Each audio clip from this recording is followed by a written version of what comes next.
dikit-dikit zikir, dikit-dikit zikir, dikit-dikit zikir. Apa persoalan bisa diselesaikan dengan zikir? Utara hepeng nang mengatur dunia on. Duit yang mengatur dunia ini. Kata orang Arab, bil fulus mulus, mafi fulus mampus. Cukup mulutnya saja. Orang yang unggul puasa di hari kiamat memberi salam kepada malaikat penjaga akhirat. Assalamualaikum. Keluar dari mulutnya itu bau harum berkilo-kilometer. Malaikat cium. Wow, this is a very good smell. You want to enter the paradise? Yes, yes. Okay, go. Malaikat bisa bahasa Inggris nggak? Hey, malaikat bisa bahasa Inggris nggak? Bisa. Mana hadisnya? Tahu usah pakai hadis, akal aja bisa menerima. Hidup ini harus pakai Quran hadis, nggak mesti. Ini sesat yang mengatakan hidup orang Islam harus punya Quran dan hadis, enggak. Dalil itu bukan hanya Quran hadis. Akal juga dalil akli namanya. Paham? Dalil nakli Quran hadis, dalil akli perlu juga. Kalau kami bergunjing menceritakan aib kawan kami pakai bahasa Inggris, 1 jam kami menggunjingi kawan kami pakai bahasa Inggris, kira-kira malaikat nulis dosanya apa enggak? Berarti ngerti. Kalau enggak kan dia bingung, cakap apa ini mana?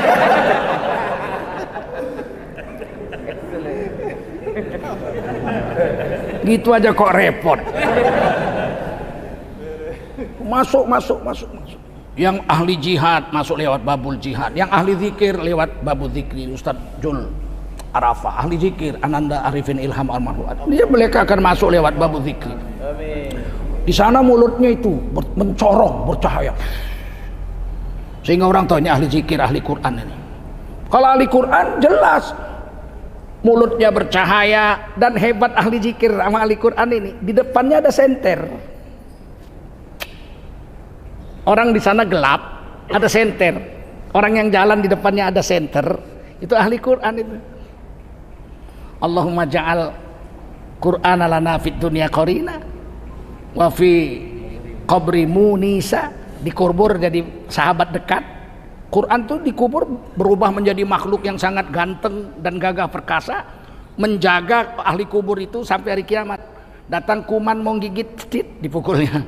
Datang kalajengking mau gigit, cetit, sehingga badan ahli Quran itu tidak busuk. Tidak busuk ahli Quran. Hari ini kita menganggap ahli Quran, ahli zikir, ahli jihad, ahli sholat, anggap remeh kita. Malah kita hina lagi. Alah, dikit-dikit zikir, dikit-dikit zikir, dikit-dikit zikir. Apa persoalan bisa diselesaikan dengan zikir? Bisa. Di Sumatera Utara hepeng nang mengatur dunia on. Duit yang mengatur dunia ini. Kata orang Arab, bil fulus mulus, mafi fulus mampus. Kita yakin dengan Allah, betul nggak? Zikir bisa menyelesaikan masalah sebesar apapun masalah itu. Kalau bapak-bapak mengalami kesusahan, ibu-ibu mengalami kesusahan, zikir yang banyak. Zikir akan menyelesaikan masalah sebesar apapun masalah itu. Contohnya, nah kita lihat sejarahnya Nabi Yunus alaihissalam. Nabi Yunus kan dibuang ke laut karena ada badai topan, diundi Nabi Yunus yang kena, buang ke laut. Karena beliau meninggalkan kaumnya, belum sempat kaumnya tobat. Awan hitam azab sudah datang, belum diperintah Allah pergi, dia pergi. Buang ke laut, dimakan ikan. Apakah ada kesengsaraan yang lebih ngeri dari dimakan ikan? Tidak ada. Mana lebih milih? Bengek 15 tahun atau dimakan ikan? Coba. Suaminya bengek. Bengek abang. Udah berapa tahun? Adalah 15 tahun aku udah bengek. Daripada bengek baguslah abang dimakan ikan. Enak aja kau. Lebih baguslah bengek masih hidup, kau masih punya laki. Kalau aku dimakan ikan kau udah jadi janda. Ternyata dimakan ikan lebih ngeri dari bengek 15 tahun. Betul. Apa yang dilakukan Nabi Yunus waktu dimakan ikan? Beliau tidak tusuk jantung ikan pakai tongkatnya. Beliau pakai tongkat. Tidak ada nabi nggak pakai tongkat. Beliau nggak cabut pisau di pinggangnya. Semua orang dulu punya senjata, Pak. Nggak ada laki-laki nggak punya senjata dulu. Orang Aceh rencong, orang Melayu keris, orang Betawi golok, Ya enggak? Orang Papua panah, semua punya senjata dulu. Nabi Yunus gak cabut pisaunya, tikam jantung ikan, belah perut ikan, keluar berenang. Kalau itu dilakukan beliau mati. Sebab ikan itu setelah makan beliau, ikan itu tidur di dasar laut. 40 hari tidur aja kenyang. Kalau dibelah perutnya dari dasar laut naik ke atas, matilah. Nggak bisa napas. Apa yang dilakukan Nabi Yunus? Zikir. 40 hari nggak makan, nggak minum, zikir aja. La ilaha illa anta subhanaka inni kuntu minadz zalimin. Itulah zikir. Alangkah hebat dan syahdunya zikir itu. La ilaha illa anta. Sesungguhnya tiada Tuhan kecuali engkau. Seolah-olah berada di depannya. Bukan la ilaha illa huwa. Tiada Tuhan selain dia, masih jauh rasanya. Ini la ilaha illa anta. Tiada Tuhan selain engkau ya Allah. Seolah-olah ada di depan. Subhanaka maha suci engkau ya Allah. Inni kuntu minadz zalimin. Aku dimakan ikan bukan salahmu ya Allah, salahku sendiri. Akulah yang menganiaya diriku. 40 hari beliau zikir saja. Badan sudah hancur, rusak kena asam lambung ikan itu HCl, asam klorid, hancur. Udah lemas, nggak ada tenaga, 40 hari nggak makan, nggak minum. Tiba-tiba Allah bangunkan tuh ikan. Keliling samudra, kemudian dimuntahkan Nabi Yunus di kampung halamannya sendiri. Nabi Yunus terbaring di pinggir pantai di pasir, tidak sanggup duduk, lemas, 40 hari nggak makan, lemas. Apa yang terjadi? Allah kirim kambing. Kambing di bukit lagi menyusukan anaknya, lagi beranak, makan rumput, dia lari, ditendangnya naik, dia lari ke bawah ke pinggir laut. Dikangkanginya Nabi Yunus, dikasihnya puting susunya langsung ke mulut Nabi Yunus. Nabi Yunus tinggal isap aja. Susu kambing, udah kenyang, kambing pergi lagi, makan rumput, minum air, kasih minum anaknya, sekian jam balik lagi kasih minum, dikangkangi itu Nabi Yunus. Nabi Yunus tinggal minum aja, sampai Nabi Yunus sanggup duduk. Begitu Nabi Yunus duduk, telah tumbuh pohon labu. Mana ada labu tumbuh di pantai di pinggir pasir, asin begitu, tumbuh. Dan labu itu langsung masak, langsung diputus sama pisau yang ada di pinggang beliau, dibelah, beliau makan. Ternyata orang yang sakit perut lama nggak makan, lapar, obat nomor 1 adalah labu. Maka nenek kita kalau buka puasa dulu labu dimasaknya. Itu dari Quran diambil orang-orang tua kita dulu, dari kitab tafsir Khazin misalnya. Bukan kaleng-kaleng nenek moyang kita dulu, kitanya yang kaleng-kaleng. Dan ketika Nabi Yunus badannya sudah hancur, kulitnya pecah-pecah, dagingnya sudah masak, kena asam lambung ikan 40 hari. Nabi Yunus itu diberi Allah susu kambing. Maka ibu-ibu kalau mau kulitnya mulus, minumlah susu kambing. Minum susu kambing menyebabkan mulus ini kulit. Makanya kalau istri kita baru melahirkan, keluar darah banyak, tenaganya nggak ada, supaya cepat kembali kepulihannya, kasih minum susu kambing dan beri makan korma. Karena ibunda Maryam ketika melahirkan di bawah pohon, bukan pohon korma sebagian ulama bilang pohon korma. Siti Maryam nangis, ya Allah lapar ya Allah, nggak ada makanan. Padahal waktu gadis makanan turun dari langit. Siti Maryam itu dikurung dalam kamar oleh bapaknya atau pamannya ya, bibi kandungnya. Istri Nabi Zakaria itu bibi kandung Maryam alaihissalam. Ibu Siti Maryam dengan istri Nabi Zakaria itu saudara kandung. Jadi Nabi Zakaria itu paman, itu dikurung, dibuatkan ruangan 5 kali 6 meter kurang lebih, dikunci di situ, nggak boleh dilihat laki-laki dan tidak pernah melihat laki-laki. Saya sudah sampai ke mihrab itu, nangis di situ, terseduh-seduh saya nangis. Ya Allah, inilah ruangan yang telah mengurung ibunda Maryam sehingga beliau menjadi wanita karomah. Masih gadis datang makanan dari langit diantar malaikat Jibril. Coba kasih makan, diajari Taurat, disuruh sholat subuh sampai petang, terus begitu subuh petang kasih makan sampai dia remaja. Satu hari Nabi Zakaria lupa bawa makanan, berlari-larilah Nabi Zakaria membuka pintu kamar itu, membawa makanan. Begitu sampai dalam kamar, di kamar itu telah penuh makanan berbagai macam buah-buahan. Qala ya Maryam, Kata Nabi Zakaria, wahai Maryam anakku, anna laki hadza, ini makanan dari mana nak? Kan kunci di tanganku, nggak ada orang bisa masuk kamar ini. Qalat huwa min indillah, ini makanan diantar Allah dari langit. Innallaha yarzuqu man yasha'u bighairi hisab. Sesungguhnya Allah memberi rezeki kepada siapa Allah mau tanpa perhitungan banyaknya. Kalian kalau mau hidup senang, kurung bini kalian. Kurung itu perempuan, datang makanan dari mana-mana. Nggak lembu aja, lembu, tahu lembu? Lembu dikurung. Majikannya ngasih makanan. Kata lembu, kerja kau untuk aku ya. Lembu kita kurung, datang makanannya, datang minumannya, betul nggak? Apalagi wanita solehah dikurung, datang makanan dari langit. Kenapa sekarang kita susah cari duit? Bini kita nggak kita kurung, pergi sana, pergi sini.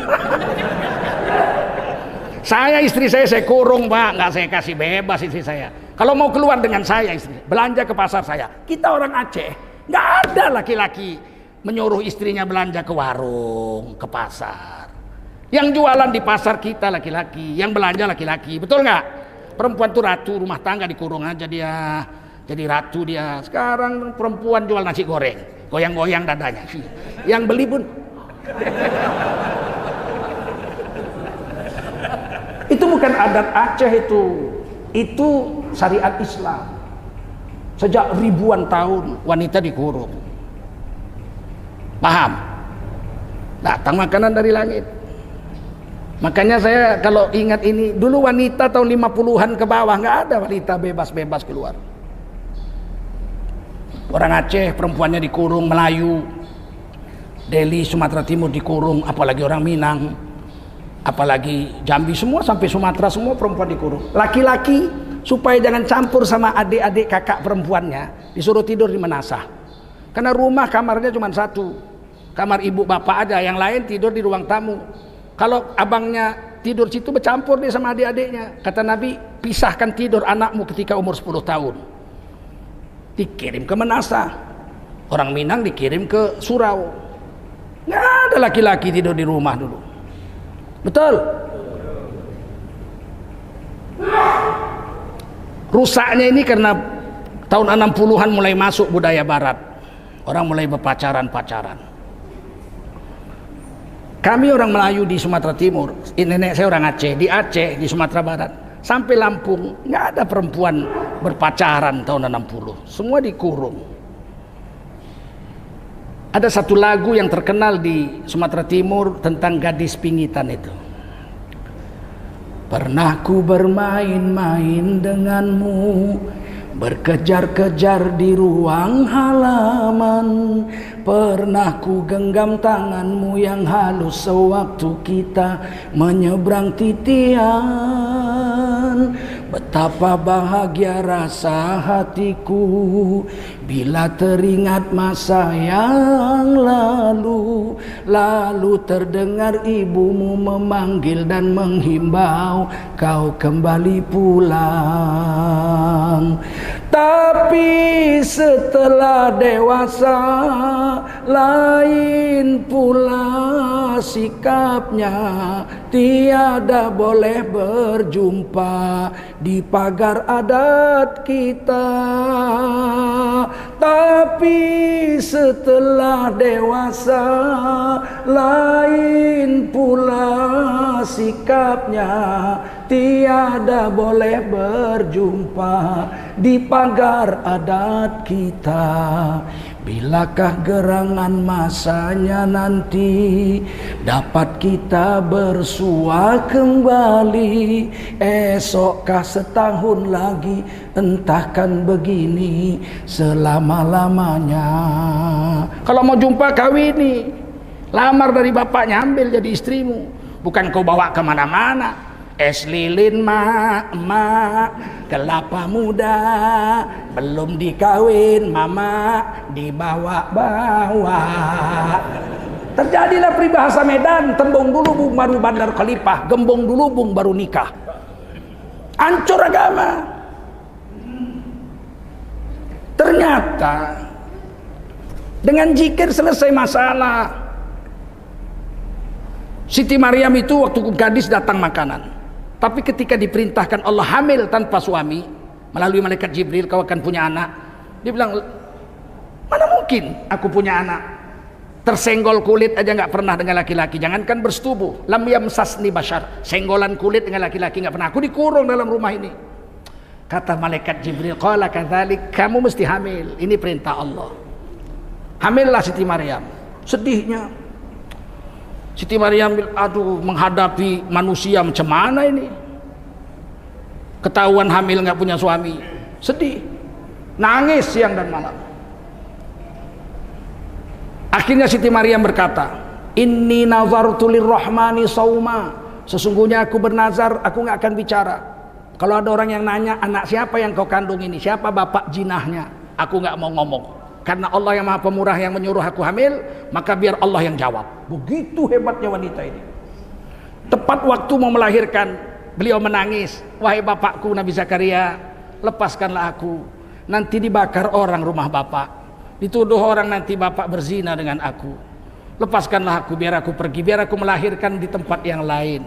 Sambil bercucuran air mata, Nabi Zakaria membuka kamar itu. Pergilah Siti Maryam sendirian, sampailah di sebuah sebatang pohon. Beliau di perjalanan menuju pohon itulah Siti Maryam salah bicara. Katanya begini, ya Rabbi mitu qabla hadza. Aduh Tuhan, alangkah baiknya kalau aku mati aja sebelum melahirkan ini, sehingga aku dilupakan orang, daripada aku melahirkan punya anak nanti dimaki-maki orang, seluruh kampung ini akan memaki-maki. Lebih baik mati aja lah ya Allah, daripada melahirkan anak nggak punya bapak. Dicabut walinya separuh, dicabut kewaliannya separuh, nggak datang lagi malaikat mengantar makanan. Begitu melahirkan anak, Siti Maryam nangis, ya Allah lapar ya Allah, nggak datang lagi makanan. Maka jangan mengeluh, wali aja mengeluh hilang walinya separuh, apalagi kita cuman kuali. Kita siang malam ngeluh, hujan ngeluh, panas ngeluh. Kenapa nggak syukur aja? Punya istri ngeluh, nggak punya istri ngeluh. Punya anak ngeluh, nggak punya anak ngeluh. Kaya ngeluh, miskin ngeluh. Sakit ngeluh, sehat ngeluh. Kapan nggak ngeluhnya manusia? Sekali aja Siti Maryam ngeluh. Wah, lebih baik mati aja daripada melahirkan anak nggak punya bapak. Cabut walinya separuh. Ketika Siti Maryam nangis, ya Allah lapar, nggak ada makanan ya Allah. Allah kasih makanan tapi pakai usaha. Selama ini enggak, asal lapar datang. Tepuklah pohon korma yang kau sandari di belakang itu. Belum musim buah, masih musim dingin. Baru berlalu musim dingin, musim semi. Kurma itu masih baru-baru keluar bunganya. Kurma itu masak musim panas. Ditepuk pohon kurma itu. Nanti akan kukirim makanan kata Allah. Dilihat nggak ada buahnya. Siti Maryam bilang, ya Allah, aku lemah, baru melahirkan nggak ada tenaga. Bagaimana aku mau menggoncang pohon sebesar ini? Kata Allah, huzzi, goyang aja. Tugasmu menggoncangnya, tugasku mengantar makanan. Ditepuklah pohon korma itu dengan lemah, pok, pok, pok. Berjatuhan buah korma yang masak. Jangan tanya dari mana. Coba kalau istri kita ditepuknya pohon pisang jatuh durian.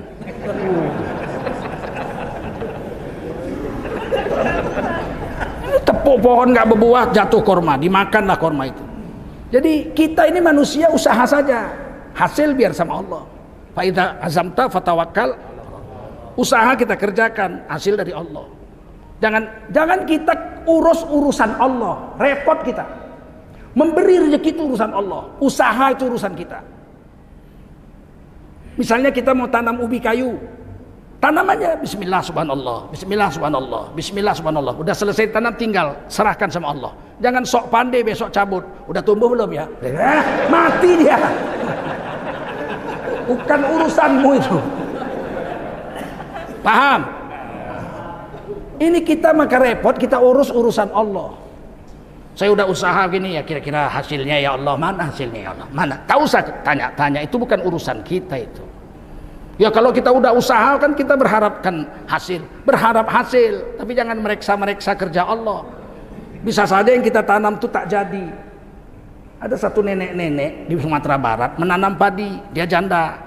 Padinya udah menguning, dia udah senang. Dia bilang apa? Iko ndak lama lagi lah dapat hasil. Nggak lama lagi dapat hasil. Padi menguning. Kalau panen dapat 400.000 duit.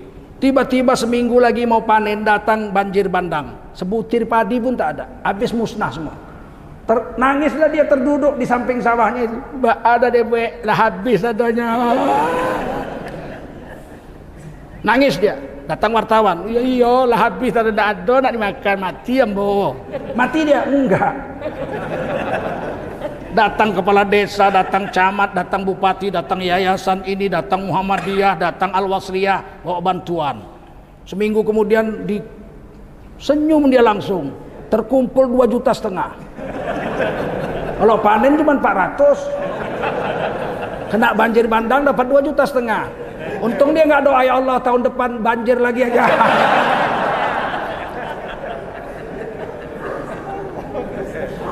Allah memberi rezeki dari jalan yang tidak disangka. Itu urusan Allah, kita usaha. Akhirnya digendonglah itu anak di pangkuan Siti Maryam alaihissalam. Datang orang demo. Jadi dari dulu sudah ada demo. Hei Maryam, kenapa kau jadi wanita pezina? Bapakmu Imron, imam besar Masjidil Aqsa. Pamanmu yang membesarkan kamu Nabi Zakaria. Bibimu wanita solehah. Ibumu wanita solehah, buyutmu Nabi Harun, sepupumu Nabi Yahya. Kenapa kau jadi pezina begini? Ngaku, jinah sama siapa? Anak jinah siapa? Siapa yang menjinahimu? Ngaku.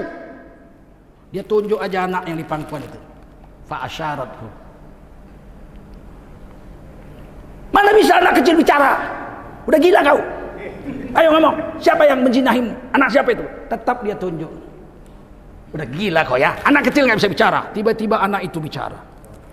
Ini Abdullah, sesungguhnya aku bukan anak zina, aku hamba Allah. 3 disenggol, 3 agama disenggol kalimat pendek ini. Ini Abdullah, 3 agama disenggol. Yahudi menuduh Siti Maryam berzina, dia katakan aku hamba Allah, bukan anak zina. Nasrani tahun 324 mengadakan konsili gereja sedunia di Nikea, diputuskanlah di situ Yesus Kristus itu menjadi anak Tuhan, Ibnullah, anak Tuhan. Ditangkis semua anak ini ketika baru lahir. Ini Abdullah, aku hamba Allah, bukan anak zina dan bukan anak Tuhan, tapi aku hamba Allah sesuai dengan seperti yang dikatakan Al-Quran. Atani al-kitab, Allah beri aku sebuah kitab yaitu Injil.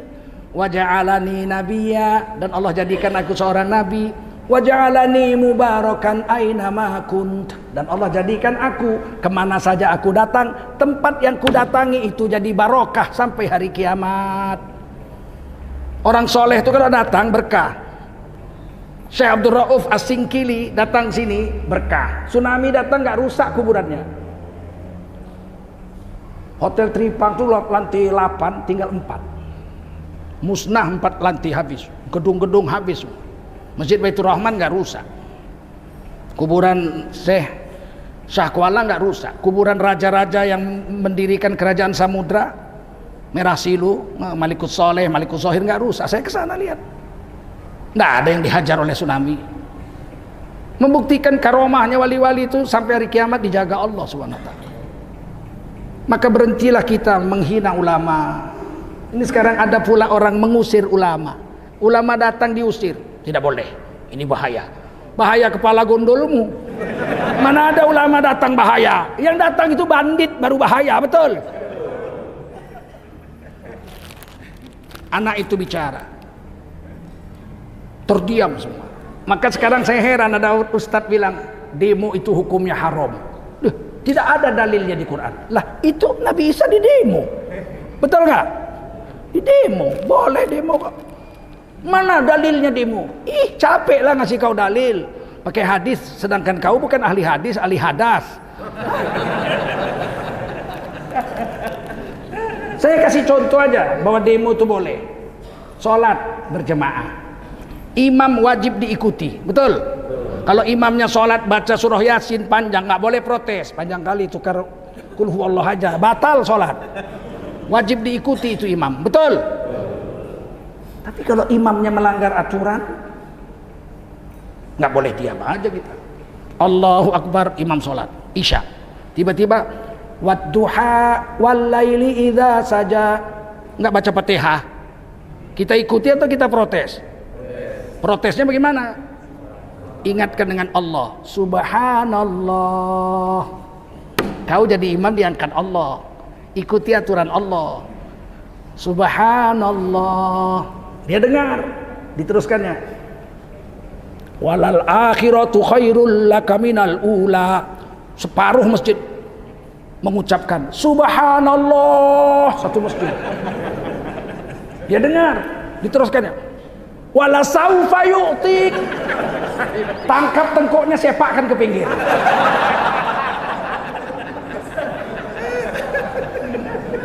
Paham? Siapa bilang nggak boleh demo?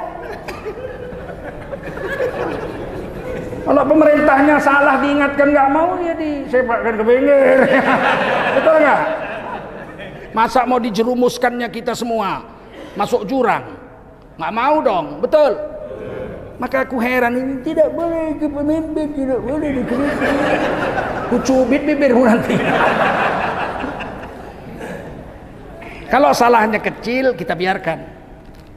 Imam sholat maghrib tidak tahiyat awal, lupa tahiyat awal, langsung berdiri dia. Nggak boleh kita subhanallah, nanti kita, kalau dia duduk batal sholat kita. Karena berdiri itu rukun, sedangkan tahiyat awal sunat. Dia lupa tahiyat awal, dia udah berdiri. Kalau dia duduk nanti berdiri, maghribnya jadi 4 kali berdiri.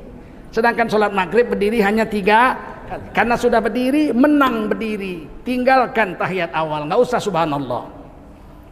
Tiba-tiba dia teringat, tadi belum tahiyat awal, maka sebelum salam, fil alamina innaka hamidum majid, maka sebelum salam dia sujud 2 kali. Allahu Akbar.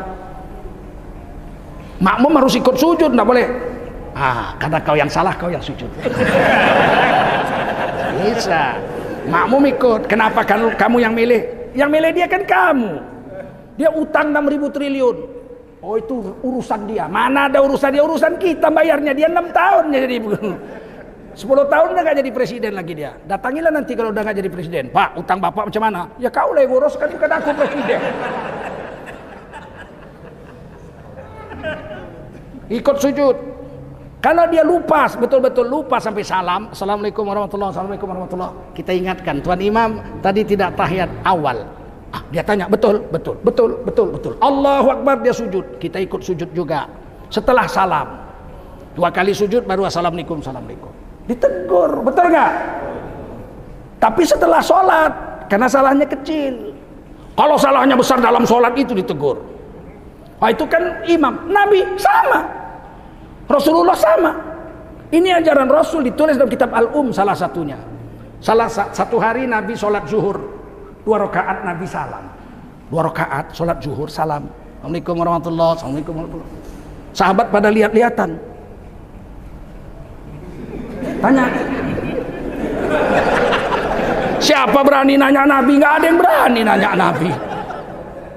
Ayo, nggak ada yang berani. Satu orang sahabat berani, namanya Zulyadin, yang punya 2 tangan. Zulyadin radhiyallahu anhu, nyuwun sewu Kanjeng Rasul gitu.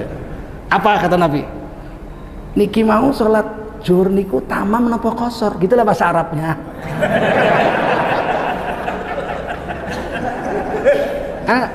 Ahada tamam atau qasran, apakah sholat ini sholat sempurna 4 rakaat atau pendek 2 rakaat dikosorkan? Kata Nabi, hada tamam, sholat ini sempurna 4 rakaat, walakin hada qasran, tapi yang ini qasar ya Rasul, cuma 2 rakaat. Sholat zuhur kita ini di Madinah nih, Nabi nggak musafir. Nabi tanya, berapa rakaat? 2. Berapa? 2. Berapa? 2. Maka Nabi berdiri, Allahu Akbar, ditambah 2 rakaat lagi. Sahabat semua ikut sholat, tambah 2 rakaat. Sebelum salam Nabi sujud sahwi 2 kali baru salam. Kata Nabi, saya dibuat Allah lupa untuk mengajari kamu bagaimana caranya menyelesaikan sholat kalau ada yang lupa, yakni dengan sujud sahwi. Jadi Nabi aja pernah juga diingatkan. Kalau ada pemimpin salah diingatkan, marah, cabut kumismu nanti. Rasulullah aja diingatkan nggak marah kok, betul nggak? Bersyukur Rasulullah. Sengaja Allah membuat saya lupa untuk mengajari kamu. Ayo Kurang apa lagi dalil? Dalil cukup, cuman kadang-kadang kita ini aja lah. Kalau udah kritik pemerintah dianggap anti NKRI. Kita pencinta juga sama NKRI, betul nggak? Sholat kita kalau imam salah kita protes, apa kita anti imam? Terus imamnya sakit hati, ya saya jumpa, assalamualaikum. Kenapa Pak Imam marah sama saya? Kamu telah mempermalukan saya. Loh kok malu, Rasulullah aja salah diingatkan kok. Betul. Gimana hari ini? Ini yang saya sampaikan. Istri kita itu dijaga, Pak. Kata Nabi, khairukum khairukum li ahlihi. Laki-laki terbaik di antara kamu adalah laki-laki yang paling baik terhadap istrinya. Wa ana khairukum li ahli. Dari kamu semua, kata Rasulullah, akulah Rasulullah yang paling baik terhadap istriku.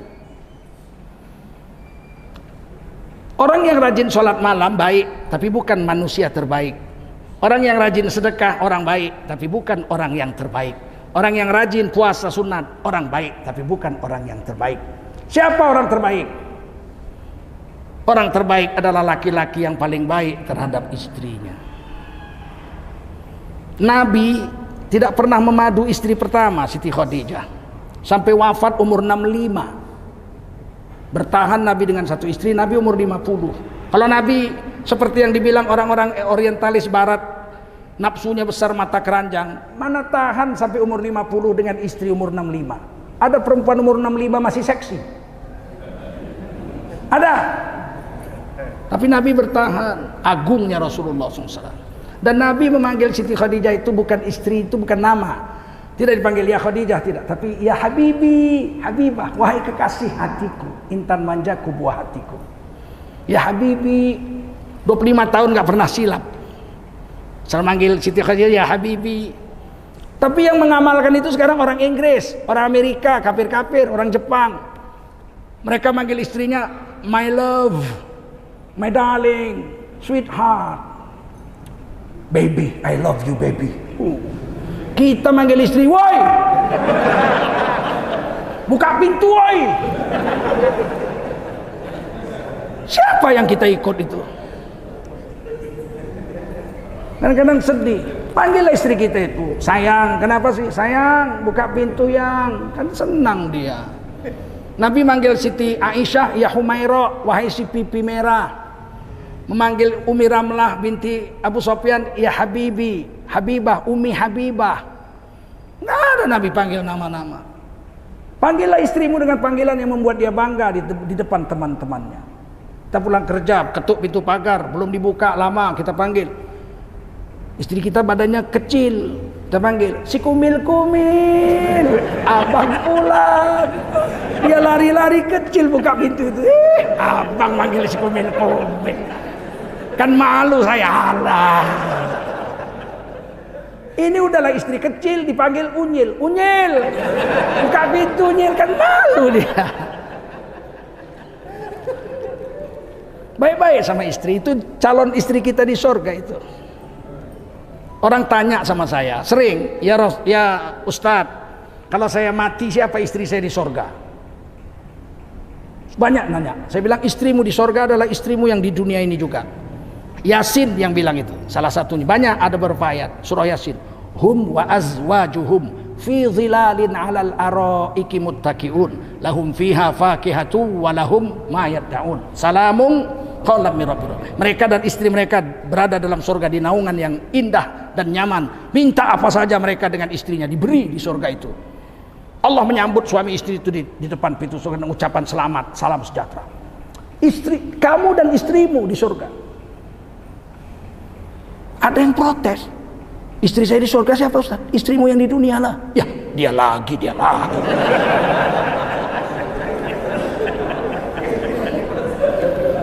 Dipikirnya istrinya di surga sejelek ini. Dia lebih cantik 70 kali lipat dari ratunya bidadari. Paham? Istri kita ini dimasukkan dulu ke surga, dimandikan ke sebuah sungai namanya Nahrun Hayah, sungai kehidupan. Di situ diganti kulitnya yang hitam jadi merah jambu. Kulit ahli surga itu merah jambu, Pak. Kulitnya Nabi Adam dan Hawa. Ada di tubuh kita. Di mana? Di kuku. Pijitlah. Kalau merah jambu keturunan Nabi Adam dan Hawa. Kalau hitam keturunan monyet. Itu istri kita kulitnya seperti itu nanti, merah jambu, Humaira. Setelah dimandikan hidungnya pesek, dimancungkan giginya yang merongos, diratakan. Merongos nggak boleh masuk surga, Pak. Jadi presiden boleh, kalau merongos nggak boleh, jadi masuk surga nggak boleh. Harus rata. Rambutnya bergelombang, dipakaikan baju 70 lapis. Masuk surga 500 tahun. Dia nunggu di tengah-tengah istana itu ada kamar besar, mereng ke kanan, nunggu suaminya. 500 tahun kemudian baru suaminya nyusul. Begitu nampak suaminya, dia nyanyi menyambut suaminya. Sabaminahe koce koce hotahe. Mudah-mudahan kita jadi suami istri di dunia dan jadi suami istri di surga. Didik anak kita baik-baik, didik istri kita baik-baik. Istri-istri bersyukurlah punya suami kalau suami soleh. Zaman sekarang ini cari suami soleh payah. Bersyukur. Kadang-kadang istri ini kurang bersyukur juga. Suami udah setengah mati cari duit, dipikul lah es krim, dipukul lah kentongnya itu tung tung tung tung tung dari jam 8 pagi sampai jam 5 sore. Pulang ke rumah lemas suaminya. Bukannya disambut dengan senyum manis. Mana duit? Istri suaminya peras keringat, nggak ada duit, main judi. Bukan, es krim nggak laku, dari pagi hujan gerimis sampai sore. Datang istrinya, goblok, udah tahu hujan jual es krim, stroke langsung lakinya. Kejam kali kadang-kadang istri ini sama suami, betul nggak? Sambut senyum, kenapa? Abang pulang bang. Iya dek. Kenapa bang sedih? Gak laku es krim dek. Tenang aja. Masuk bang, kasih minum air putih. Makan apa kita malam ini dek? Makan es krim. Tapi kan hujan. Tenang, dingin. Abang tenang aja, nanti kupanaskan. Ini perempuan ahli surga ini. Kata Nabi, al-kasibu minal halali karimun alallahi ta'ala. Laki-laki yang mencari nafkah dengan cara halal, itu manusia karomah di sisi Allah SWT. Wali Allah itu. Cari makan cara halal, dayung sepeda keliling kampung, tetes keringatnya dihitung sodakoh, dan dia dihitung wali Allah SWT. Payah-payah cari wali. Cari orang laki-laki yang cari nafkah cara halal, itu wali Allah. Lebih hebat dia dari ulama itu. Saya merasakan kok susahnya cari nafkah itu. Cuman saya nggak pakai tenaga, pergi-pergi, tugas di Malaysia, bawa uang dari USU dulu. Aduh, meninggalkan anak istri hampir 1 bulan, anak baru lahir, asal mau tidur terbayang anak saya. Itu pula lah, anak pula nggak terbayang istri pula. Bayang anak. Kalau terbayang istri kan enak, tinggal ambil bantal guling aja. Terbayang anak, saya ambil bantal tuh, saya tutup ke mulut saya, menjerit saya sekuat-kuatnya. Nafisah, saking rindunya sama anak. Payah cari makan cara halal. Tapi nggak berat. Ada orang cari nafkah tuh banting tulang, memecahkan aspal. Puk, puk, puk, puk, puk, puk, puk, puk, puk. Saya ditanya orang waktu ngajar di Medan, Ustadz, kalau saya kerja keras, berpanas, apakah saya mesti puasa juga? Saya bilang nantilah aku jawab. Aku nggak pernah kerja keras. Sabar kau, minggu depan.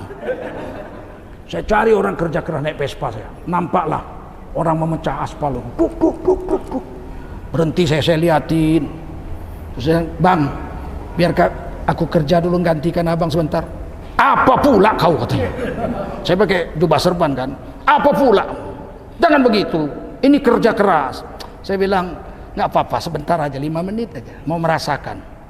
Nah, begini megangnya, jangan terlalu ketat megangnya, jangan terlalu lemah, jangan terlalu keras, setengah-setengah. Tekan ini nanti goyang dia, timpakan ke aspal. Puk, puk, puk, puk, puk. 5 menit, 2 minggu masih sakit dadaku. Nggak gampang cari makan, paham? Kalau ada orang kerja keras begitu, itu wali Allah itu. Jangan dihina dia.